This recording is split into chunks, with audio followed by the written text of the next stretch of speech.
Bonjour, bienvenue à tous, aux nouveaux, aux anciens. Merci d'être là, merci d'être présents. Nous sommes toujours dans la saison 1 du Bootcast. Aujourd'hui, c'est l'épisode 79 et il sera dédié à l'écrit 157 de Nichiren Daishonin intitulé « Le riche Sudatta ». En voici les points de repère. Cette lettre, écrite au mont Minobu lors de l'hiver 1280, s'adresse à Nanjo Tokimitsu, le jeune intendant du village d'Ueno dans la province de Suruga.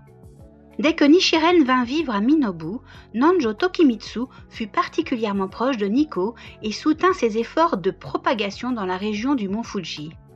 Durant la persécution d'Atsuhara, il usa de son influence pour protéger d'autres croyants, en accueillant certains chez lui et en négociant pour obtenir la libération d'autres qui avaient été emprisonnés. Nichiren rendit hommage à son courage en le surnommant Ueno le vertueux, bien que le jeune homme ait eu à peine 20 ans à l'époque. Cette lettre a été écrite un peu plus d'1 an après la pire phase de la persécution d'Atsuhara. Pour punir Tokimitsu du soutien qu'il avait accordé aux disciples de Nichiren, les autorités de Kamakura avaient imposé de lourdes taxes sur son domaine et exigé qu'il fournisse des hommes pour des travaux non rétribués. Cependant, malgré son propre dénuement, Nanjo Tokimitsu se préoccupait avant tout de Nichiren et il parvint à trouver le moyen de lui envoyer 1000 pièces de monnaie. Profondément touché, Nichiren lui adressa cette réponse. Voici donc le contenu de l'écrit 157 de Nichiren Daishonin intitulé « Le riche Sudatta ». J'ai bien reçu votre offrande de 1000 pièces de monnaie. Comme vous avez fait preuve d'une grande bonté, je vais vous dire ceci. Vous ne devez pas penser que je suis un moine avide. Je vais vous enseigner comment devenir facilement Bouddha.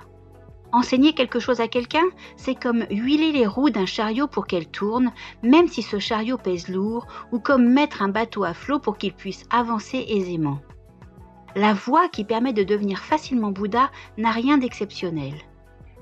C'est comme donner de l'eau à une personne qui a soif en période de sécheresse, ou procurer du feu à quelqu'un qui grelotte dans le froid. Ou encore donner quelque chose d'unique en son genre, ou faire des offrandes au risque de sa propre vie. Autrefois vivait un souverain appelé le roi Couleur Or. 12 années durant, son pays fut en proie à une grave sécheresse et d'innombrables personnes moururent de faim. Dans les rivières, les cadavres servaient de pont et, sur terre, les squelettes s'accumulaient comme des tertres funéraires. À ce moment-là, le roi Couleur Or fit preuve d'une forte aspiration à l'illumination et distribua quantité d'aumônes. Il donna tout ce qu'il put, jusqu'à ce qu'il ne reste plus que 5 mesures de riz dans ses réserves. Quand ses ministres l'informèrent qu'il y avait là tout juste de quoi le nourrir une seule journée, le roi prit les 5 mesures de riz et distribua à chacun de ses sujets affamés 1 ou 2, voire 3 ou 4 grains de riz. Puis il leva les yeux au ciel et clama à voix haute qu'il voulait prendre sur lui la souffrance de tous ceux qui souffraient de faim et de soif et mourir de faim lui-même. Les dieux célestes l'entendirent et firent aussitôt tomber la douce pluie de l'immortalité. Tous ceux dont le corps fut atteint par la pluie ou dont le visage fut mouillé eurent de quoi se nourrir à satiété, et en l'espace d'1 instant, les habitants de tout le pays reprirent de la vigueur. En Inde vivait un homme riche nommé Sudatta. 7 fois, il devint pauvre, et 7 fois, il s'enrichit de nouveau. Durant sa dernière période de pauvreté, alors que tous les gens avaient fui ou péri, il se retrouva seul avec son épouse, et il ne leur restait que 5 mesures de riz, soit de quoi se nourrir 5 jours. À ce moment-là, 5 personnes, Mahakashyapa, Shariputra, Ananda, Rahula et le Bouddha Shakyamuni, vinrent l'un après l'autre mendier les 5 mesures de riz, et Sudatta les leur donna.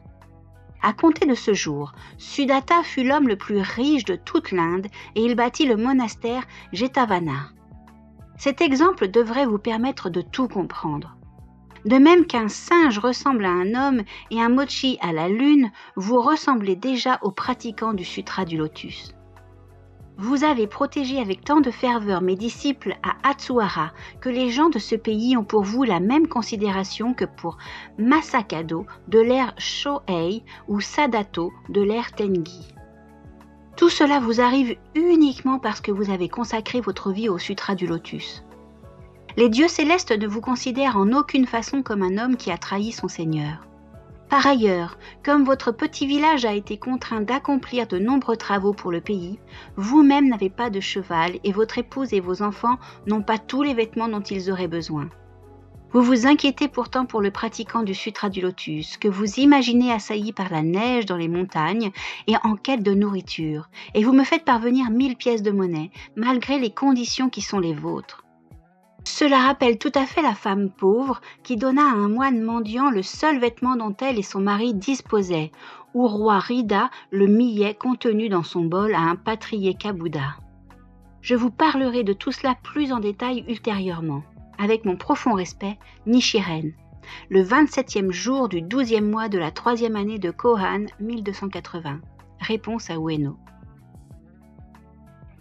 C'était le contenu de l'écrit 157 de Nichiren Daishonin intitulé Le riche Sudatta.